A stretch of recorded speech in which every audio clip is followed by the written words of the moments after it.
6. 탈이 난 마태. 순례자 일행이 이 집에 머무른 지 일주일쯤 되는 날, 자비심을 찾아온 방문객 하나가 있었다. 쾌활이라는 이름의 이 남자는 자비심에게 매우 호의를 갖고 있는 체하면서 접근해 왔는데, 그는 교양을 약간 갖춘 사람이지만 신앙면에서는 흉내만 낼 뿐 여전히 세속에 깊이 물들어 있는 사람이었다. 두어 번 자비심을 찾아온 그는 어느 날 그녀에게 사랑을 고백하였다. 자비심은 용모가 훌륭하고 매력적인 처녀였다. 마음씨 또한 훌륭해서 늘 부지런히 일을 하는 여자였다. 자기에게 할 일이 없을 때는 양말이나 옷을 만들어 그것을 가난한 사람들에게 나누어 주곤 하였다. 쾌활 씨는 그런 물건들을 만들어 어디에 쓰는지도 모르고 다만 그녀가 한시도 놀지 않는다는 사실에 크게 감복되어 속으로 이렇게 생각했다. 그녀는 틀림없이 훌륭한 가정주부가 될 거야. 자비심은 이 문제를 그 집에 있는 처녀들에게 이야기하고 쾌활 씨에 대해 물어보았다. 왜냐하면 자비심보다는 그녀들이 쾌활 씨에 관해 더 잘 알고 있기 때문이었다. 이에 처녀들은 그가 대단히 바쁜 사람이고 신자인 척하지만 선한 능력과는 거리가 먼 사람으로 여겨진다고 말해주었다. 그러자 자비심이 말했다. 그렇다면 그를 다시는 만나지 말아야겠군요. 제 영혼의 거리낌이 될 만한 것은 피해야 할 테니까요. 이에 분별이 말했다. 그 남자에게 실망을 주는 일은 그리 어려운 일이 아닙니다. 가난한 사람들을 돕기 위해 의복 만드는 일을 계속하기만 하면 그의 정열은 금세 식어버릴 거예요. 얼마 후 그가 다시 찾아왔을 때 자비심은 여전히 가난한 자들을 위해 일을 하고 있었다. 이를 본 사나이가 말했다. 항상 무슨 일을 그렇게 하십니까? 자비심이 말했다. 예, 제 옷도 만들고 다른 사람들의 옷도 만들지요. 그가 물었다. 그래서 하루에 얼마나 벌 수 있습니까? 자비심. 제가 이 일을 하는 것은 선행을 풍부히 쌓아 장래를 위해 좋은 터를 쌓고 영생을 얻기 위해서입니다. 쾌활. 그렇다면 도대체 이 옷들로 무엇을 하는 겁니까? 자비심. 헐벗은 사람들에게 입혀주지요. 이 말에 그의 얼굴빛이 변했다. 그리고 그는 이후로 다시는 자비심을 찾아오지 않았다. 그가 사람들로부터 왜 그 아가씨와 발을 끊었느냐는 질문을 받자 그는 자비심이 어여쁜 아가씨이기는 하나 정신 상태가 올바르지 못한 여자라고 대답했다. 그가 떠나자 분별이 자비심에게 말했다.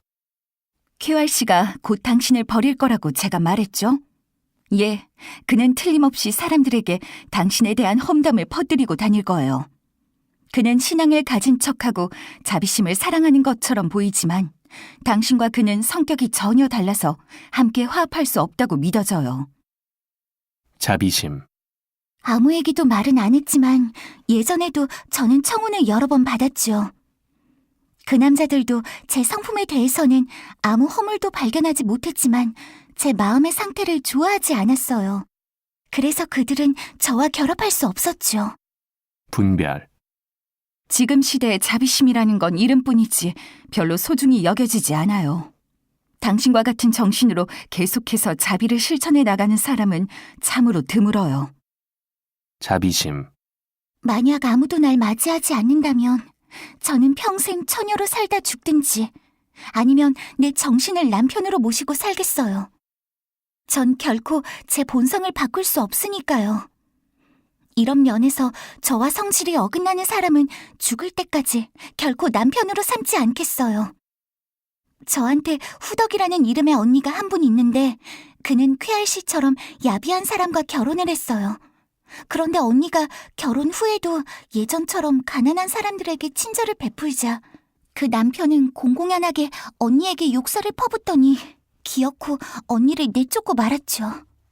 분별. 그러면서도 그 남자는 틀림없이 신자인네 했겠죠? 자비심. 예, 그랬어요. 지금 세상에는 그런 사람들로 가득 차 있죠.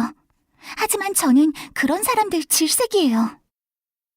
그때 크리스티아나의 맏아들 마테가 알아눕게 되었다. 배가 아프다고 하는데 고통이 얼마나 심한지 마테는 때때로 배를 움켜쥐고 온 방을 대굴대굴 굴렀다. 마침 거기서 얼마 떨어지지 않은 곳에 명의로 소문난 늙은 의사 한 분이 살고 있었는데 그의 이름은 노련 씨였다. 크리스티아나의 요청에 따라 사람들이 그 의사를 부르자 그가 곧 달려왔다. 방 안으로 들어가 잠시 소년을 살펴본 의사는 그가 배탈이 났다고 결론을 내렸다. 그리고 나서 의사는 아이 어머니에게 말했다. 마테가 최근에 무슨 음식을 먹었습니까? 크리스티아나가 말했다. 음식이라뇨? 건강에 좋은 음식 외에는 먹은 것이 없는데요. 의사가 대답했다. 이 아이가 무언가 소화되지 않는 음식을 몰래 먹었나 보군요. 어떤 조치를 취하지 않으면 안 되겠습니다. 내가 말씀드리는데 이 아이는 위장을 씻어내지 않으면 죽고 말 겁니다. 그러자 사무엘이 말했다. 엄마, 왜 이 길 입구에 있는 문을 걸어오다가 형이 무언가 따먹은 게 있잖아요. 엄마도 생각나겠지만 길 왼편, 그러니까 담장 뒤편에 과수원이 있는데 담장 밖으로 뻗어나와 있는 과수나무 열매들을 형이 따서 먹었어요. 크리스티아나. 맞아, 얘야. 마테가 정말 그걸 따서 먹었지. 못된 녀석 같으니 내가 야단치는데도 듣지 않고 따먹었어. 노련. 무언가 좋지 않은 음식을 먹은 줄 짐작했지요. 그 음식, 다시 말해 그 과일은 세상에서 가장 해로운 음식입니다. 바로 바알세불의 과수원 열매랍니다. 그걸 먹고 죽은 자들이 많은데 왜 아무도 당신에게 주의를 시키지 않았는지 이상하군요. 그러자 크리스티아나는 눈물을 흘리면서 말했다. 아, 못된 녀석. 그리고 이 어미도 나쁘지. 그렇게 주의가 부족하다니. 선생님, 얘를 살리려면 어떻게 해야 하죠? 노련. 자, 너무 상심하지 마십시오. 구토설사를 하고 나면 괜찮을 것 같으니까요. 크리스티아나. 제발 선생님, 치료비는 얼마든지 드릴 테니 최선을 다해 치료해 주세요. 노련. 자, 이야기 잘 들었으면 좋겠는데. 그리고 나서 의사는 아이에게 설사약을 먹였으나 너무 효과가 약해 소용이 없었다. 그 약은 염소의 피와 암송아지의 재, 그리고 우슬초를 약간 섞어 만든 것이라 했다. 설사약이 너무 약한 것을 깨달은 노련 씨는 또 다른 약을 지어 아이에게 주었다. 그 약은 그리스도의 피와 살로 만든 약이었다. 독자들도 아시다시피 의사들이란 이상한 약들을 환자에게 준다. 이 알약에는 또한 한두 가지의 약속과 적당량의 소금도 들어갔다. 이 약은 한 번에 세 알을 먹는데 금식하면서 회개의 눈물 한 옵에 타서 마시도록 되어 있었다. 약을 만들어 마태에게 먹이려 했으나 그는 복통으로 살이 찢어지는 것 같으면서도 약을 먹기 싫어했다. 의사는 말했다. 자, 어서 이 약을 먹어야 한다. 소녀는 말했다. 약을 보기만 해도 배가 뒤틀려요. 어머니가 말했다. 내가 이 약을 꼭 너에게 먹이고 말 거다. 소년이 말했다. 다시 토해내게 될걸요. 크리스티아나가 노련 씨에게 말했다. 선생님, 그 약 맛이 어떻습니까? 의사가 말했다. 나쁘지 않습니다. 이 말을 들은 크리스티아나는 약 하나를 혀 끝에 대봤다. 그리고는 말했다. 아, 마태야, 이 약은 꿀보다 더 달구나. 네가 만일 이 엄마를 사랑하고 네 동생들을 사랑하고 자비심 누나를 사랑하고 네 생명을 사랑한다면 제발 이 약을 먹어라. 그리하여 심하게 법석을 떨던 아이는 약 위에 하나님의 축복이 내리시도록 짤막한 기도를 드린 다음에 약을 먹었다. 약은 즉각 효험을 나타냈다. 아이는 설사와 구토를 하고 난 뒤 곧 잠이 들어 편히 쉬었다. 체온도 정상으로 돌아오고 호흡도 고르게 되어 복통은 완전히 가시게 되었다. 얼마 후 아이는 자리에 일어나 지팡이를 짚고 이방 저방 다니며 분별과 경건과 자애를 만나 자기가 병들었던 얘기와 치료받은 얘기를 하였다. 소년이 치료되자 크리스티아나는 물었다. 선생님, 제 자식으로 인해 그렇게 고생하시고 돌봐주신 은혜를 어떻게 보답하면 될까요? 그가 말했다. 이러한 경우에 적용되는 규례에 따라 보답은 의사를 양성하는 대학 학장님께 해야 합니다. 크리스티아나. 그러면 선생님, 이 약이 다른 병에도 듣습니까? 노련. 이건 만병통치약입니다. 순례자들이 여행 도중 걸리는 모든 병을 고쳐줄 뿐 아니라 준비만 제대로 하면 늘 마음을 기쁘게 해줍니다. 크리스티아나. 그러면 선생님, 그 약을 제게 12강만 만들어주세요. 이 약만 있으면 다른 약은 먹을 필요가 없을 테니까요. 노련. 이 약은 병에 걸렸을 때 치료를 해주기도 하지만 병을 예방하는 데도 좋은 효과가 있습니다. 예, 제가 단언하건대 이 약은 올바로 사용하기만 하면 영원히 살 수도 있습니다.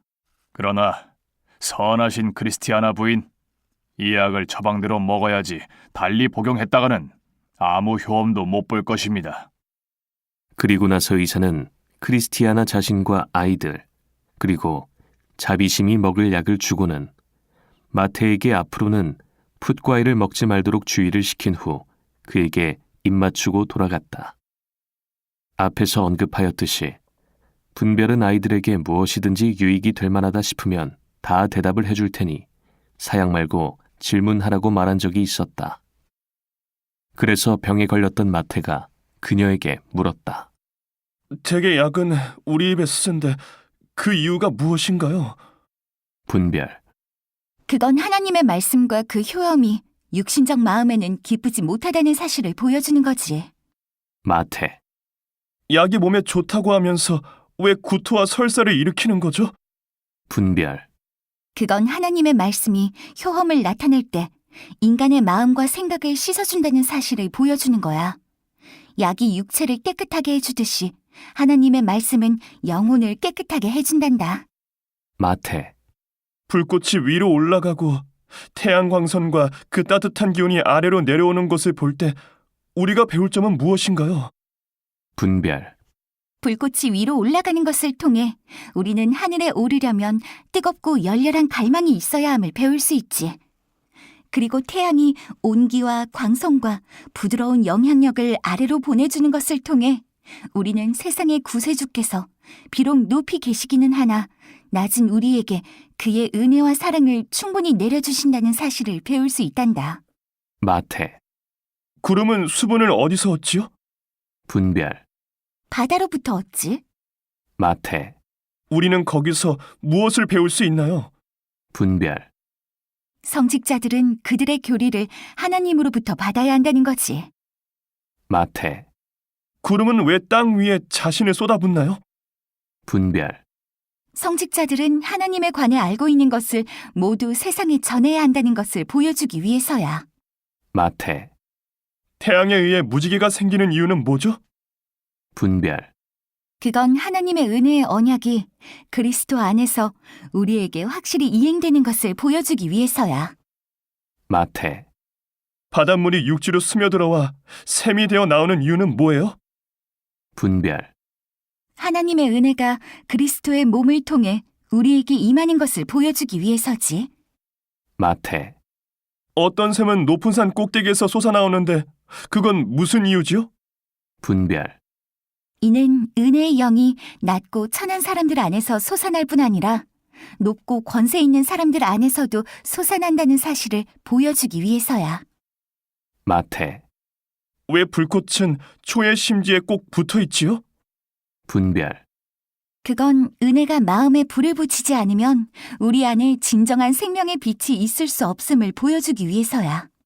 마태. 펠리컨 새는 왜 주둥이로 자기 가슴을 쪼곤하죠? 분별. 그것은 자기 피로 새끼들을 먹여 살리기 위해서지. 이를 통해 우리는 복되신 그리스도께서 그의 자녀들을 지극히 사랑하사 자기 피로 그들을 죽음에서 구원해 내셨음을 배워야 해. 마태. 수탉이 우는 소리를 듣고 무엇을 배울 수 있나요? 분별. 베드로의 죄와 그의 회개를 기억할 줄 알아야 해. 또한 수탉이 우는 것은 날이 밝아온다는 것을 보여주지. 우리는 수탉의 울음소리를 들을 때 무시무시한 최후의 심판날이 오고 있음을 새삼 명심해야 돼. 그럭저럭 한 달이 지나갔다. 크리스티아나 일행은 길을 다시 떠나는 것이 좋겠다는 의사를 그 집 사람들에게 밝혔다. 그때 요셉이 그의 어머니에게 말했다. 해석자님 집에 연락해 담대 아저씨를 보내주셔서 우리를 끝까지 보호해 주시도록 요청하는 것 잊지 않으셨겠죠? 그녀가 말했다. 착한 애구나. 하마터면 내가 잊을 뻔했다. 그리하여 크리스티아나는 청원서를 한 장 써서 이를 문지기인 경계 씨에게 가지고 갔다. 그녀는 경계 씨에게 적당한 사람을 통해 편지를 그의 좋은 친구인 해석자에게 전해달라고 부탁했다. 해석자는 크리스티아나가 보낸 청원서를 받아보고는 심부름꾼에게 말했다. 내가 그를 보내주겠다고 이르시오. 크리스티아나 일행이 다시 길을 떠나고자 함을 알게 된 이 집 사람들은 함께 모여 이렇게 유익한 손님들을 보내주신 왕께 감사를 돌렸다. 그리고 나서 그들은 크리스티아나에게 말했다.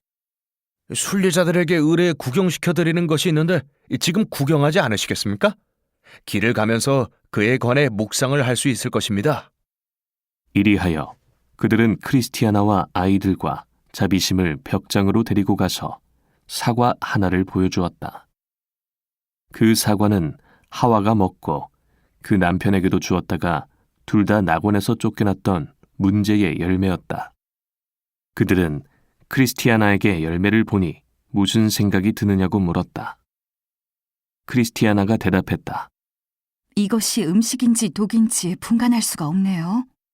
그러자 사람들은 그녀에게 과일에 관한 이야기를 해주었다. 크리스티아나는 두 손을 올리며 놀라워했다. 그리고 나서 사람들은 그녀를 다른 곳으로 데리고 가 야곱의 사닥다리를 보여주었다. 바로 그때에 몇몇 천사들이 그 사닥다리를 오르고 있었다. 크리스티아나는 천사들의 오르는 모습을 눈여겨보았고 다른 일행들도 그리하였다. 사람들이 일행을 다른 곳으로 데리고 가 새로운 것을 보여주려고 했으나 야고보가 그의 어머니에게 졸랐다. 이 광경이 너무나 신기해요. 그러니 좀 더 구경하자고 부탁하세요. 그리하여 다시 돌아선 그들은 이 즐거운 광경을 홀린 듯이 바라보았다. 다음에 일행은 황금의 닻이 걸려있는 장소로 인도되었다. 사람들은 크리스티아나에게 그 닻을 내리라고 명하고는 말했다. 이것을 가지고 가십시오. 이 닻은 당신들이 거센 풍랑을 만날 때 성전 휘장 안에 넣어두면 견고히 견딜 수 있기 때문에 아주 필요한 것입니다. 이에 일행은 크게 기뻐하였다. 그리고 나서 사람들은 그들을 데리고 우리의 조상 아브라함이 아들 이삭을 제물로 드리고자 했던 산으로 올라갔다. 거기서 그들은 오늘날까지 잘 보존되어 남아있는 제단과 나무, 불과 밭을 구경하였다. 이를 보자 그들은 두 손을 치켜들고 찬양하며 말했다.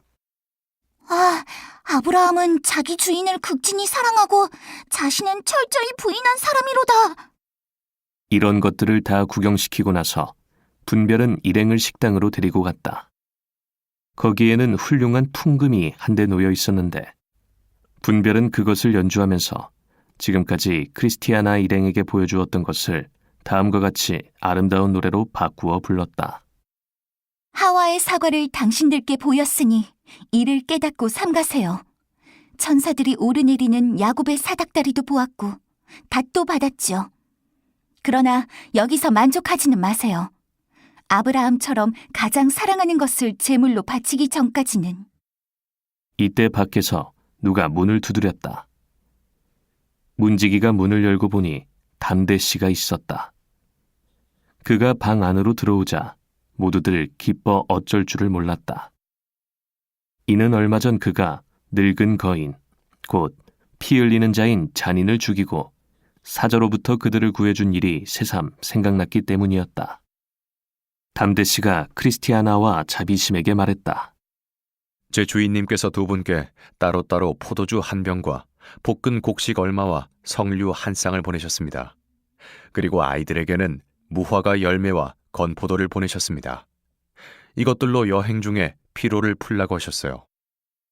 그들이 다시 여행을 떠나기 시작하자 분별과 경건이 그들을 배웅해 주었다. 문까지 나온 크리스티아나는 문지기에게 최근에 그곳을 지나간 사람이 있는지 물었다. 문지기가 대답했다. 얼마 전에 한 사람이 지나갔을 뿐 그 외에는 없습니다. 그런데 그가 내게 말하기를 당신들이 가려고 하는 왕의 대로에서 최근에 큰 강도 사건이 있었다고 합니다. 그러나 그의 말에 의하면 강도들은 체포되었고 곧 생사를 가름하는 재판을 받게 될 것이라고 했습니다. 이 말을 듣고 크리스티아나와 자비심은 두려움에 사로잡혔지만 마테는 말했다. 엄마, 담대 아저씨가 우리의 안내자로서 함께 가시니까 걱정할 거 없어요. 그리고 나서 크리스티아나가 문지기에게 말했다. 선생님, 저희가 여기 온 이후로 보여준 모든 친절을 어떻게 보답해야 할지 모르겠습니다. 변변치 못한 것이지만 당신께 대한 존경의 표시니 받아주십시오. 이 말과 함께 그녀는 천사 모양의 금조각 하나를 그의 손에 쥐어주었다. 문지기는 그녀에게 허리를 굽혀 절하면서 말했다. 당신의 의복은 항상 희고 당신의 머리에는 기름이 끊어지지 않기를 바랍니다. 그리고 자비심 양도 죽지 않고 살아서 많은 일을 하시기 빕니다. 그리고 나서 그는 소년들에게 말했다. 너희는 소년 시절의 욕심을 버리고 정중하며 슬기로운 자들과 함께 경건을 따르도록 해라. 그러면 너희 어머니의 마음이 기쁠 것이요. 너희가 모든 분별 있는 사람들로부터 칭찬을 받을 것이다. 그들은 문지기에게 감사의 인사를 하고 길을 떠났다.